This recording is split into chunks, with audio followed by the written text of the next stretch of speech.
কোনো এক শুভাকাঙ্ক্ষী কমেন্ট করেছেন, ৪৫+ মহিলাদের সপ্তাহে কদিন সহবাস পারফেক্ট। ধন্যবাদ সুন্দর একটা কমেন্টস করার জন্য। দেশের এবং প্রবাসের ভাই বোনদের প্রতি সালাম। আসসালামু আলাইকুম। আমি প্রভাষক ডাক্তার রিক্তা পারভীন, হোমিওপ্যাথি এবং আয়ুর্বেদিক চিকিৎসক। চেম্বার সেবা হোমিও কমপ্লেক্স অ্যান্ড সেবা ডিজিটাল ল্যাব, উপজেলা মডেল মসজিদের পূর্ব পাশে, শিমুলিয়া, মাগুরা। কোনো এক শুভাকাঙ্ক্ষী কমেন্ট করেছেন, ৪৫+ মহিলাদের সপ্তাহে কদিন সহবাস পারফেক্ট। ধন্যবাদ সুন্দর একটা কমেন্টস করার জন্য। অনেকেই কিন্তু এই কমেন্টস করে থাকে বা জানতে চায়, পুরুষ মহিলা উভয়ই, যে সপ্তাহে কতদিন সহবাস করা পারফেক্ট। তো আজকে যিনি জানতে চেয়েছেন, ইনি সুন্দর একটা প্রশ্ন এটা, যে আসলে ৪৫ এর পরে গিয়ে আ আ কতবার সহবাস করা যায় সপ্তাহে? তো অনেকেই যে বলে থাকেন যে আমাদের উম আ বিবাহিত মহিলাদের ভালো লাগে, বয়স্ক মহিলাদের ভালো লাগে। তারা একটু সুন্দর করে এই ভিডিওটি ফলো করবেন এবং আমার কথাগুলো একটু ভালো করে শুনবেন। তো আসলে আ সেক্স, সেক্স কিন্তু একটা সুখের একটা বিষয়। হ্যাঁ?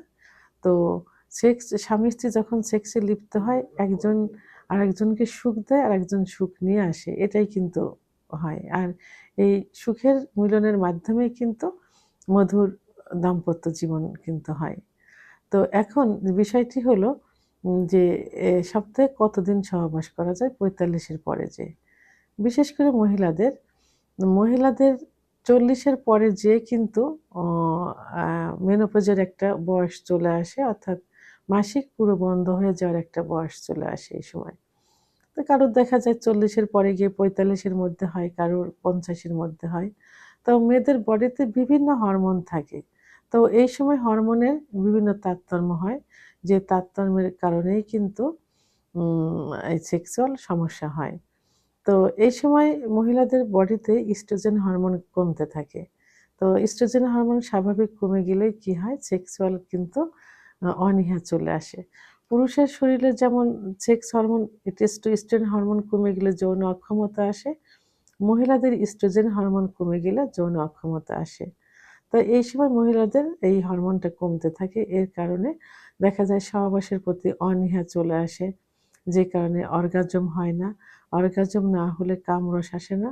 ফলে জায়গাটা শুকনা থাকে এবং সহবাস করতে গেলে ব্যথা করে, জ্বালাপোড়া করে। এটাতে স্ত্রীরও যেমন, মহিলাদেরও যেমন খারাপ লাগে, পুরুষেরও কিন্তু খারাপ লাগে। কারণ পুরুষের যদি ওকে জায়গাটা না ভেজে, যোনিপথ না ভেজে, তাহলে কি হবে? তাদের জায়গাটা পিচ্ছিল হবে না। তখন পুরুষাঙ্গটা অনেক সময় ছুলেও যায় এবং সহবাসের প্রতি কোনো আগ্রহ থাকে না, আগ্রহ হারিয়ে যায়। কারণ উভয়ের মিলিতভাবেই তো সুখটা আসে। তো এর জন্য মহিলাদের ৪০ এর পরে গিয়ে মহিলাদের আমি বলব এইসব বিভিন্ন কারণে আ তো সহবাসটা তখন এমনিতে একটু কমে যায় বা কমায় দেওয়া ভালো। এটাতে সপ্তাহে ১ থেকে ৩ দিন সহবাস করা যেতে পারে বা করা যায়। তো সেক্ষেত্রে আ চিকিৎসা নিতে হবে। এই যে মেনোপজের সময় যে হরমোনটা কমে যায় এবং আ তাদের কোনো চাহিদা থাকে না। এর জন্য কিন্তু পারফেক্ট চিকিৎসা আছে।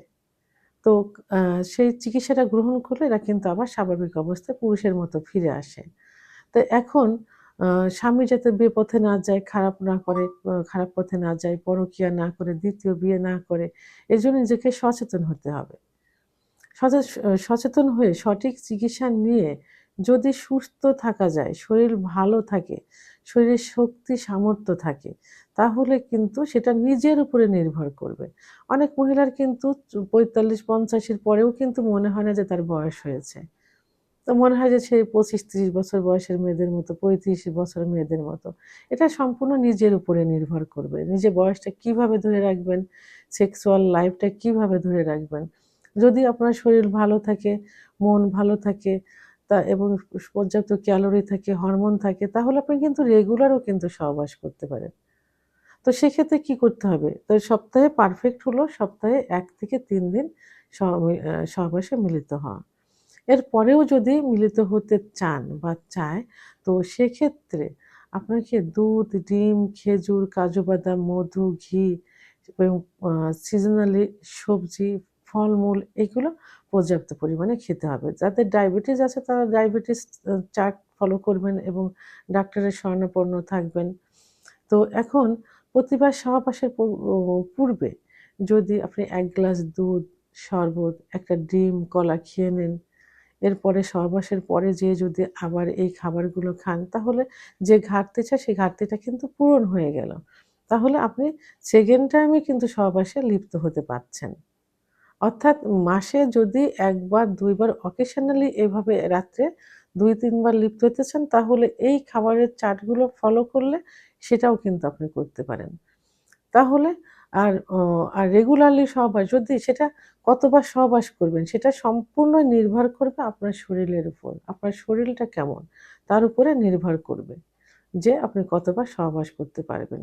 আর মেডিকেল সায়েন্স অনুযায়ী নিজেকে ফিট রাখার জন্য, শরীর ভালো রাখার জন্য, কোনো রকম দুর্বলতা না হওয়ার জন্য সপ্তাহে ১ থেকে ৩ বার সহবাস করাই শ্রেষ্ঠ ও বলে মনে করা হয়।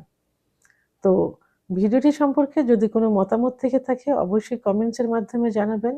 আর ভিডিওটি ভালো লাগলে লাইক, কমেন্ট, সাবস্ক্রাইব করে আমার সঙ্গে থাকুন। আল্লাহ হাফেজ।